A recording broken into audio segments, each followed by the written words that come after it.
David Wilcock et Cory God, Histoire du système solaire et le programme spatial secret, partie 2. Partie de dimanche, 28 février 2016, par Justin Deschamps. Cory dit, oui, Raouterer, l'Avien bleu qui est un membre de l'une des 5 races des êtres des sphères, opérant les milliers d'énormes sphères qui sont dans le système solaire en ce moment, a dit qu'une fois que nous arriverons à un point énergétique suffisamment élevé, tous ces parasites éthériques et les entités qui y sont attachées, retourneront dans les royaumes extérieurs d'où ils sont venus, et que les gens passeront alors, par une sorte de repli énergique, comme quelqu'un vivant la désintoxication d'une dépendance importante à la drogue, parce que ces parasites procurent une certaine stabilité émotionnelle à leurs hôtes, qui alors en deviennent dépendants. David mentionne qu'il existe des moyens de prouver ceci scientifiquement. Il parle d'une expérience où des œufs de poisson, à différents niveaux de développement, sont tenus à proximité les uns des autres, afin qu'ils puissent échanger des biophotons. Les œufs âgés profitent effectivement de la santé des plus jeunes, aussi longtemps que la lumière peut circuler entre eux, alors que les plus jeunes œufs par la suite, fanent et meurent. Ceci ne peut pas s'expliquer en utilisant la science normale, il faut parler côté énergétique. Finalement, on se rend compte qu'il y a une loi dans l'univers, qui permet en fait l'existence d'un adversaire, même si l'univers est bienveillant et aimant. L'univers permet au mal d'exister, pour inspirer la croissance spirituelle, et nous amener à nous réunir, afin de former une unité contre l'adversaire. Ceci est un sujet plutôt controversé, mais il est soutenu par l'expérience, et codifié en tant que loi naturelle ou divine. Autrement dit, lorsque l'on observe les malaises, les difficultés ou les souffrances des autres, c'est une occasion offerte par l'univers, pour en fait nous inspirer à devenir un canal de manifestation d'amour, de guérison et de pardon. De cette manière, il est donné à chaque individu, une chance de gagner de la sagesse, par l'expérience du dépassement des difficultés. Le principe de causalité décrit comment toutes les causes proviennent de l'esprit via le libre arbitre, et leurs effets sont compensés par la loi cosmique. Cela signifie que le libre arbitre est la première cause de non seulement la vérité, l'amour et la liberté, mais aussi de la fausseté, la haine et l'esclavage. Nous sommes habilités en co-créativité, à participer au processus de spiritualisation, via notre libre arbitre, lequel nous a été donné par le Créateur, ce qui signifie aussi que ceux, sur les lignes de front du changement, sont les plus habilités à effectuer des changements. Pour en savoir plus sur ce sujet, voir l'article via le lien ci-dessous. Article connexe, de Natural Laws Based of Harvest de Spiritual Evolution of Gaia and Aleo Dwell in the System of Soul. David dit, ces types-là, les dracos, sont entrés dans notre système solaire, ont mélangé leur ADN avec le nôtre. En résultat, nous avons toutes sortes d'anomalies génétiques, voir l'Oikpius présentation pour plus de détails à ce sujet. L'une de ces anomalies est l'appendice, qui apparemment, selon ce que lui a dit l'un de ses initiés, était un système d'organes qui prenait les nutriments dans votre foie et les réintroduisait dans le petit intestin, le traitant 2 fois, ce qui permettait à quelqu'un de vivre pendant 900 ans. Alors les dracos vraisemblablement, l'ont tout simplement éliminé. Ils ont aussi essayé de se débarrasser de la glande pinéale, mais cela a dû être remis en place. David demande une confirmation à Cory, qui lui répond qu'il en a aussi entendu parler. Je viens d'écrire un article portant sur la preuve d'un test génétique récent, qui suggère que la race humaine a reçu de multiples contributeurs génétiques, justement un majeur, il y a environ 15 000 ans. Article connexe, Otherworldly Lineage of a Human Species with Amnesia Myth and Legend, RH Negative Factor, Génétique Adam Endor Alien DNA. David dit que l'objectif pour nous, aujourd'hui, est de déterminer jusqu'où avons-nous conscience, que ces êtres ne sont pas tous des démons puissants, dont on ne peut pas se débarrasser.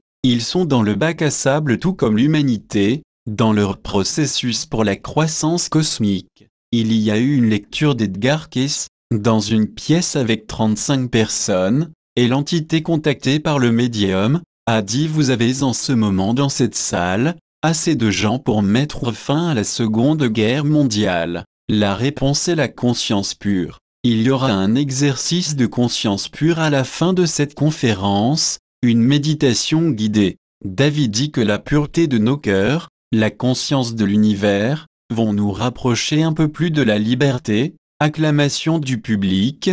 David mentionne qu'il a 274 diapositives. Cory dit que plusieurs n'ont pas été montrées auparavant, y compris des images d'hélicoptères survolant sa maison. Autre reptilien. David commence à montrer des images de reptoïdes. David dit à Cory que certains de ces êtres ont la peau brunâtre et d'autres ont des écailles vertes. Cory dit que certains d'entre eux sont souvent confondus avec les gris. David ajoute: mais les gris ne sont pas tous des reptiliens. L'image ci-dessus est celle de ceux qui sont petits, environ 4 à 5 pieds de haut. Cory dit qu'ils ont de minuscules dents acérées. David montre un reptoïde noir, trouvé dans la terre intérieure, en disant qu'il a 8 pieds de haut. David dit que ces gars-là ne sont pas amusants, ils pourraient vous manger. David demande à Cory comment était le grand roi Draco blanc du début. Cory dit qu'il a 14 pieds de haut, plus de 3 mètres. David ajoute que leurs épaules ont 5 pieds de large, et ils pèsent plus de 3000 livres. David parle de fournir des données scientifiques, en introduisant le récit, communément connu, sur ces fermiers généticiens reptiliens, tels qu'ils sont décrits par Zecharia Sitchin. Analyse des travaux de Zecharia Sitchin. David mentionne qu'il semble que Sitchin a fait beaucoup d'erreurs, mais que ceci ferait l'objet d'une longue discussion. Une autre fois, voici un article sur la perspective que le matériel de Sitchin soit erroné et les implications possibles. L'essentiel de son histoire était que ces géants, se faisant appeler les Anunnaki, sont venus sur Terre, ont mélangé leur matériel génétique avec celui de la population humaine d'alors. Enlil, le méchant, et Enki, le bon, sont des personnages Anunnaki dans cette histoire. Apparemment, Enki a déstérilisé cette race humaine nouvellement formée, de sorte qu'ils puissent procréer.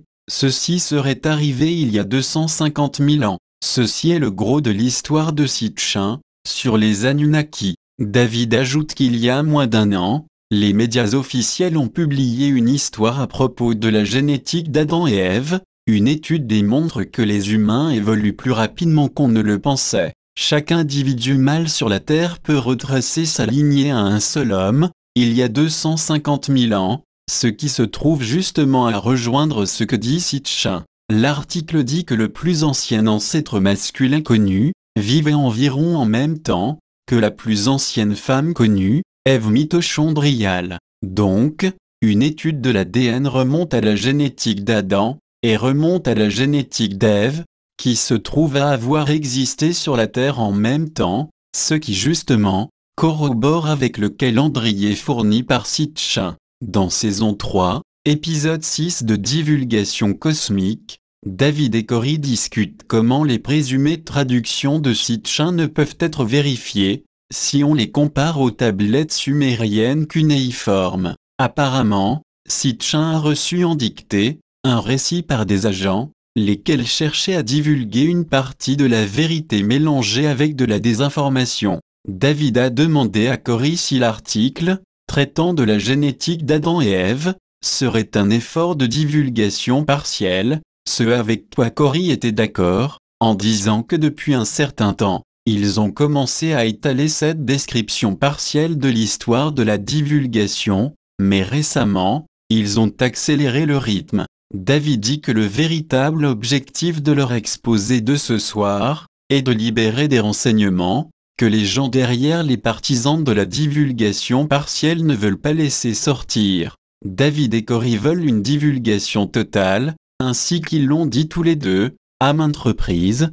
Ceci est l'une des raisons pour lesquelles j'ai produit ce résumé, pour s'assurer que les données seraient en mesure de se propager tout partout, dans un effort de faire dérailler ce programme de divulgation partielle. David demande à Cory si le récit de Sitchin, que David vient juste de passer en revue, faisait partie de la divulgation partielle. dont il avait prévu le déploiement maintenant. Cory répond que oui, et qu'ils ont dévoilé, avec le récit de Sitchin depuis au moins les années 1970. David demande Cory s'il pensait que Sitchin était une partie de ce plan, et Cory a dit que oui, selon les informations qu'il avait reçues. David dit que Cory a fait sa propre recherche sur les traductions de Sitchin, et elles ne correspondaient pas à ce que les érudits en disaient. Cory ne veut pas dire que toutes les données que Sitchin a fournies étaient de la mauvaise information, juste que cela provenait des hauts niveaux en passant par un récit,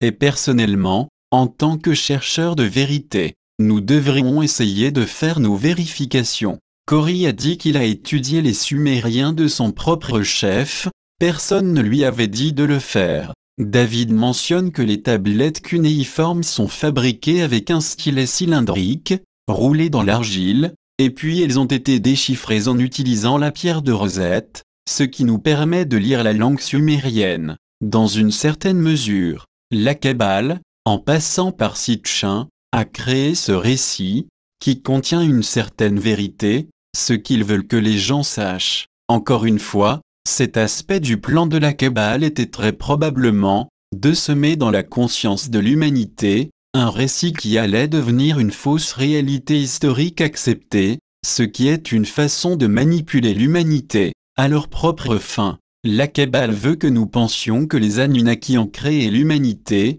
parce que dans cette histoire, ils sont les descendants des premiers humains. C'est de là qu'est venue l'idée du droit divin à régner. Cela s'inscrit également dans l'agenda transhumaniste, en suggérant que la race humaine serait un accident, et le seul espoir pour que notre évolution puisse continuer, c'est de se fusionner avec des machines. Relocalisation des réfugiés sur la Terre et entrée des groupes super fédérations. David a dit que ces gens, qui étaient sur Mars et Siama, ont été déplacés vers la Terre pendant 7 ans, et il demande confirmation à Cory. Cory dit oui, cela est arrivé dans le cadre d'un programme de relocalisation des réfugiés, par certains des groupes de la Super Fédération. Le groupe qui a fait cela n'était pas les Dracos, étant donné que la chronologie de cet événement, il y a quelques 370 000 années, était bien avant leur arrivée. La Super Fédération était responsable de la relocalisation des survivants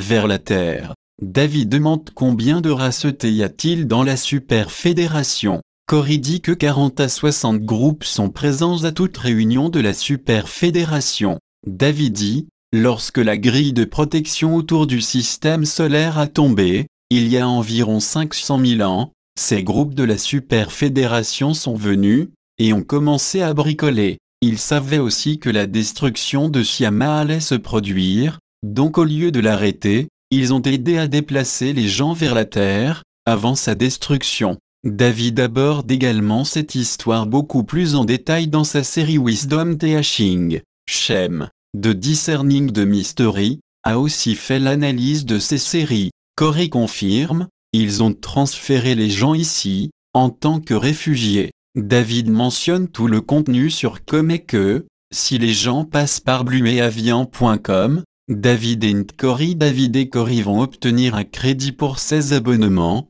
et cela, pour les aider à financer leur travail. David réaffirme que les fermiers généticiens ont amené les gens sur la Terre, alors les civilisations ont vécu la croissance et la décadence, encore et encore. L'Atlantide était seulement l'une des plus récentes de ces civilisations. Cory dit que les tablettes de verre intelligents disaient que ceci se produisait depuis des temps immémoriaux, les civilisations montaient et tombaient. Les tablettes de verre intelligents sont des appareils comme iPad, qui étaient fournis au personnel du PSS. Pour fin d'information, Cory décrit que sur les tablettes de verre intelligents, il y avait des articles principaux, puis des liens de référence, ou des informations en note de bas de page, qui sont venus de chaque groupe qui a fourni des données pour l'article. Dans cette section de la note, les différents groupes discutent plus en détail de leurs interprétations sur les données. Comme il n'est pas un scientifique, Cory a principalement examiné seulement les articles généraux, et non pas les informations de référence. Les notes étaient de différents groupes, qui y mettaient leur propre version sur les données de l'article principal. David dit que Cory a eu accès à ces tablettes quand il était dans le programme. La plupart des données historiques, auxquelles il fait référence, proviennent de ces tablettes. David commence à discuter d'un dialogue entre Platon et Solon, depuis l'Antiquité, où Solon pose des questions sur les écoles de mystère des prêtres égyptiens. David fait une digression et demande à Cory s'il pense que la caste des prêtres en Égypte avait eu accès à ces secrets profonds et à l'histoire. Cory répond en disant que, habituellement, dans de nombreuses civilisations, la caste des prêtres ont gardé cette information, cachée loin des rois et du peuple, en l'utilisant pour manipuler la population ignorante. Je vais ajouter ici que la base de notre système de contrôle actuel est l'occultation de la connaissance, la cachant des gens afin d'avoir un avantage sur eux. Ceci est la raison pour laquelle la divulgation totale est essentielle, pour fournir l'humanité une véritable opportunité pour l'harmonie co-créatrice, ou une société fondée sur la vérité, l'amour et la liberté. David demande pourquoi il ne voulait pas que les gens sachent. Cory dit parce que la connaissance, c'est le pouvoir, l'ensemble de la matrice de contrôle, tous les efforts de la Kabbale pour manipuler l'humanité, ne peut fonctionner que si l'ignorance y est très répandue. Un peuple qui sait qui ils sont, d'où ils viennent, et quelle est leur relation ultime avec l'univers, ne se laisserait jamais manipuler si facilement. Or donc cacher la vérité, et nous amener à croire en des mensonges, est essentiel à leur plan. Le mot occulte veut dire essentiellement connaissance cachée, et les occultistes sombres de ce monde, connus sous bien des noms, font tout leur plan sur l'ignorance de l'humanité en général. Par conséquent, la rééducation de l'humanité est essentielle pour établir une confiance commune et restaurer la liberté, ainsi que de faire cesser tous les plans de divulgation partielle, grandeur et décadence des civilisations. David continue avec l'introduction d'un dialogue entre Solon et la caste sacerdotale égyptienne. Apparemment, Platon a publié ce qui avait été dit, ceci lui a causé beaucoup de troubles, il n'était pas censé laisser couler ces informations. Voici la citation de ce dialogue qui David a lu. Vraiment, Solon, les généalogies que tu viens d'énumérer diffèrent peu de fables sans neuf puériles. D'abord, vous ne parlez que d'un seul déluge, quoiqu'il y en ait eu plusieurs auparavant, puis, la plus belle et la plus vaillante race qui ait jamais existé dans votre pays,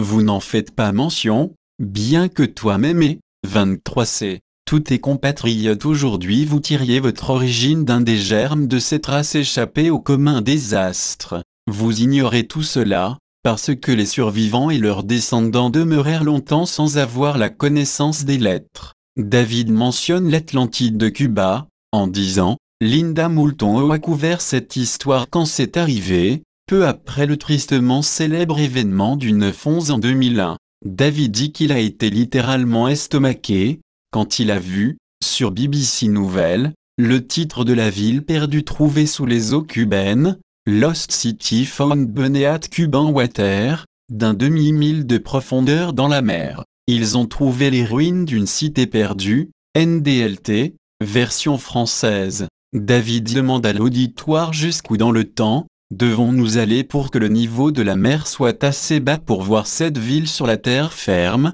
La réponse est, il y a 12 000 ans, à peu près le même temps que d'autres déluges, dont on parle dans les mythes, les textes sacrés et les archives historiques. David dit que Paulina Zolitsky était l'océanographe qui a dévoilé l'histoire. Elle avait reçu un contrat du gouvernement cubain pour prendre des lectures au sonar du fond de l'océan, à la recherche d'or. Mais au lieu de l'or, elle a trouvé des structures qui étaient vraiment des constructions artificielles. Et David passe en revue quelques-unes des images sonars de la région. David montre une image en 3D produite par les lectures sonars 3D du site près de Cuba. David dit que Paulina a fait l'erreur de signer un contrat exclusif avec National Geographic, qui n'a jamais publié l'histoire. David croit que l'histoire a été supprimée. Il a dit que, malgré la suppression, la production 3D ci-dessus a filtré. David mentionne les différences entre ces pyramides, et c'est la paroi lisse de l'Égypte. David remonte à la boîte de dialogue entre le prêtre égyptien et Solon, en disant que les Égyptiens étaient très bien informés, et avaient une technologie très avancée. Cette société s'est effondrée, mais ils ont laissé leurs secrets, lesquels avaient été trouvés et gardés par la classe des prêtres des cultures anciennes, et maintenus en vie au fil du temps, par les sociétés secrètes. Début de la Kabbale. David commence à parler de la montée de la Kabbale, passant par Sumer et l'Empire romain. Sumer, c'est là où les peuples de la terre intérieure ont repris contact avec les survivants de l'un de ces derniers déluges, leur apparaissant en se faisant passer pour des dieux, et offrant un soutien pour aider au redémarrage de la civilisation. La civilisation sumérienne est une anomalie, car elle ne correspond pas à la théorie de la lente progression proposée par les archéologues traditionnels. La civilisation sumérienne a surgi de nulle part, avec un système financier, des droits civils, des techniques agricoles de pointe, et une profonde connaissance des étoiles. Compte tenu de ces bizarreries, l'explication la plus probable est que la civilisation a commencé avec un coup de pouce, via un agent d'influence externe. Corrie dit qu'il y a confusion au sujet de cette période, en ajoutant que les peuples de la terre intérieure ont été en contact avec la population de surface, dans la région des fleuves du Tigre et de l'Euphrate, le croissant fertile. Il dit aussi qu'il y a eu des contacts avec ces groupes de fermiers généticiens et aussi la superfédération. Il est difficile de dire quel groupe a eu le plus d'influence sur le développement de la culture sumérienne. David ajoute que nous savons que beaucoup de ces sociétés secrètes occultes remontent à l'époque de Sumer et de Babylone. Mark Passio et J. Parker sont des dénonciateurs qui ont déjà été impliqués dans le satanisme et avec des agents de niveau inférieur dans la Kabbale. Parker dit qu'il avait été élevé dans une famille sataniste depuis des générations. Son père prétendait être un Warlock Atlante. La mère de Parker lui aurait souvent dit que les origines de leur ordre des Illuminati remontaient à l'époque de Babylone et même avant, qu'ils vénéraient le soleil noir et adoraient les dieux sombres. David dit qu'à partir de là, cela s'est éclaboussé en Égypte et dans les dynasties pharaoniques. En outre, une grande partie de la connaissance secrète avait été stockée dans la bibliothèque d'Alexandrie, qui a brûlé dans un événement de style faux drapeau, après que les Romains aient conquis l'Égypte, déplaçant alors tous les documents à Rome, où ils sont maintenus cachés jusqu'à maintenant, dans la bibliothèque du Vatican. Corrie ajoute qu'en fait, ils n'ont brûlé que des documents de recensement, les dossiers fiscaux, etc., mais rien d'important. David dit que toute l'histoire est toujours stockée au Vatican, comme les registres de transfert des réfugiés, et les lignes remontant à avant la relocalisation sur la Terre. Corrie dit que l'élite avait accès à la connaissance, et l'avait stockée au Vatican, et que certaines des données dans les plaquettes de verre intelligents provenaient de ces dossiers-là. David commence à parler de la façon dont les Romains ont envahi la Grande-Bretagne, en 55 avant JC, sous le commandement de Jules César. Après l'arrivée des Romains, toute l'histoire celtique a été anéantie. Aucun récit historique n'est resté de cette période. Il mentionne qu'il y a eu un camouflage de l'histoire à propos de Stonehenge et des lignes de ley, auxquelles c'est connecté. Corrie ajoute que les Celtes ont dû avoir eu connaissance des Stargates naturels et des portails dans le système solaire, et que, dans l'époque actuelle, nous n'avons eu aucune connaissance de ces grilles énergétiques de la Terre, car cela a été rayé de l'histoire, par le culte romain ou Kabbale. Stargate et portail, voir le lien sur l'article. David poursuit en disant que ces anneaux de pierre, et les sites mégalithiques, sont construits sur des lignes ley. Il montre même que dans le D-Vinci Code, il y est fait mention de Rosslyn ou chapelle de Roseline. Ils ont dévoilé la grille d'énergie dans ce livre. Ils ont parlé de sites où vous pouvez faire des rituels ou des cérémonies, et ainsi effectivement ouvrir des Stargates et des portails. David questionne Corrie à propos de ce qu'il avait appris dans les plaquettes de verre intelligents, sur les portails qui s'ouvrent sur la Terre, à certains moments et lieux, et que l'on pourrait utiliser pour voyager à travers l'espace et le temps. Cory dit qu'il n'a pas entendu parler de cela à partir des plaquettes de verre. Il a été dans le programme spatial secret, en tant qu'intuitif en pâte, et il était utilisé pour trianguler, où et quand, ces portails allaient s'ouvrir, ce qui pouvait être soit sous terre ou sous l'eau, à la surface de la terre, ou dans le ciel. Au début, ils semblaient s'ouvrir au hasard mais, après qu'ils aient compris la mécanique céleste, ils ont réalisé que, ces portails ouvriraient selon les positions des corps célestes, tels le Soleil, la Lune, les planètes, les autres étoiles, etc.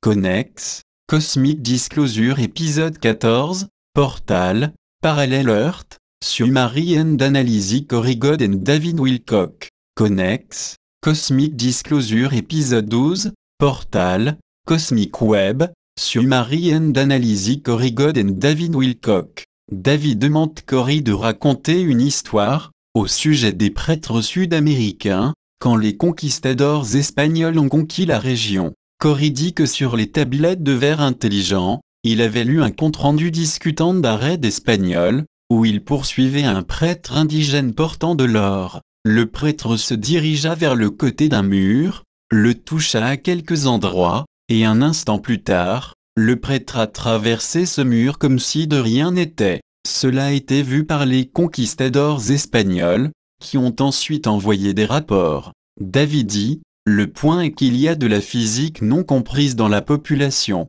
Les Russes ont fait des expériences qui démontrent que l'énergie électromagnétique peut être changée en énergie gravitationnelle. Dan Winter décrit la force de gravité que l'addition récursive des vagues de charge, ce qui semble très similaire à ce que vient de décrire David. Les Russes la décomposent comme la gravité vortex électromagnétique. C'est la partie du vortex de gravité, que les Russes appellent torsion field, qui ne sont que les champs, qui ont une géométrie de vortex ou spin auto-organisée. Ceci est le secret de la santé et de la longévité. Voilà ce que la forme pyramidale fait, voilà ce que les cercles de pierre font. David dit qu'il vient de faire tout un tas d'épisodes sur Gaia.com à ce sujet. Les Russes ont fait des études sur les pyramides démontrant qu'ils peuvent guérir le diabète, rétablir tout à fait à la normale la santé des bébés prématurés, produire de l'ozone, nettoyer l'air, réduire l'activité sismique, et ainsi de suite. Ceci est prouvé par plus de 39 pyramides différentes, qui ont été construites dans toute la Russie et l'Ukraine. Ils n'ont utilisé que de la fibre de verre, du PVC et du béton. Imaginez ce que ça pourrait faire, avec de la pierre comme le granit, qui est un oscillateur de cristal. Ce sont des technologies très puissantes, voilà pourquoi vous en voyez partout dans le monde, en Australie, Amérique du Sud, l'Égypte, etc.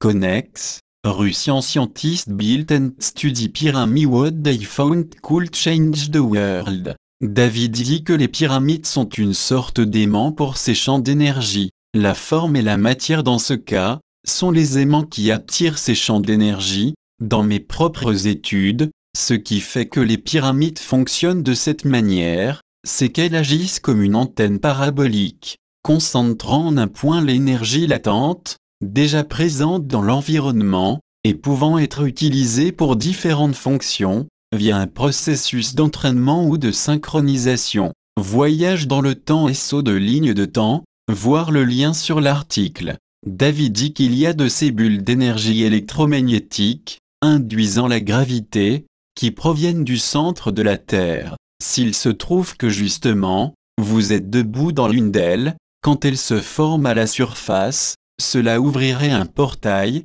et vous transporterait quelque part, dans l'espace ou le temps. David mentionne comment cette technologie n'est pas quelque chose que les gens de l'élite veulent que nous connaissions, car eux, ils l'utilisent. L'un de ses initiés lui a dit que l'une des disciplines mentales dans la Kabbale est appelée le voyage dans le temps. Cory dit qu'il est resté à l'écart des programmes de voyage dans le temps, dont il était proche de la SSP. David dit que dans cette discipline du voyage dans le temps, ils iraient à des sites sacrés, comme Stonehenge par exemple, et se placeraient dans un état de sortie de corps. Lorsqu'hors de leur corps, ils iraient alors voyager dans le temps, en utilisant le portail naturel là-bas, et à l'arrivée dans ce nouveau temps, il chercherait un clochard ou une personne sans abri, essentiellement quelqu'un avec un faible ressenti du libre arbitre, en utilisant les disciplines spirituelles apprises dans l'ordre, avec leur conscience décorporée,